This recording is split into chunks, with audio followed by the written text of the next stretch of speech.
اب مسلمانوں کی دو صفیں بنتی ہیں، ایک صف کی قیادت امیر حمزہ کرتے ہیں، دوسری صف کے آگے آگے عمر بن خطاب چلتے ہیں اور حضور درمیان میں ہیں، اور یہ ملکوتی قافلہ صحن حرم میں آ کے اعلانیہ عبادت کرتا ہے۔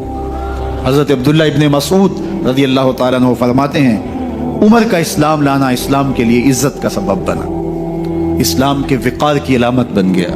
ایک ایک کے دروازے پہ جا کے دروازہ کھٹکھٹا کے کہتے ہیں، وہ تو اور خبر سننے کے لیے بے چین تھے کہ یہ بانی اسلام کی زندگی کا چراغ بجھانے گیا تھا، کوئی خبر لایا ہوگا۔ وہ کہتے ہیں، آؤ عمر کدھر آئے ہو؟ کہا تمہیں بتانے آیا ہوں، کمزوروں سے پنجہ آزمائی کرتے رہے ہو، آؤ میرے سے بات کرو، میں محمد عربی کا نوکر بن گیا ہوں۔ اللہ اکبر۔ میرے حضور نے فرمایا، جب اچھے لوگوں کا ذکر کرو تو میرے عمر کا ذکر بھی کیا کرو۔ میرے عمر کی زبان پر حق بولتا ہے، سچ بولتا ہے۔ ان الشیطان یفر من ظل عمر، عمر کے سائے کو دیکھ کے شیطان بھاگتا ہے۔ اللہ اکبر۔ اسلام لائے تو زندگی کی ایک ایک سانس اسلام کے لیے وقف کر دی، حضور کا پہرا دیا، حضور کی ناموس کا پہرا دیا، حضور کی شریعت کا پہرا دیا۔ اسلامی فتوحات پھیلی تو پھیلتی ہی چلی گئیں، کبھی مصر فتح ہو رہا ہے، کبھی ایران فتح ہو رہا ہے، آرمینیا تک مسلمانوں کی افواج پہنچتی ہیں۔ 22 لاکھ مربع میل پر حضرت عمر رضی اللہ تعالیٰ عنہ کی سلطنت پھیل جاتی ہے۔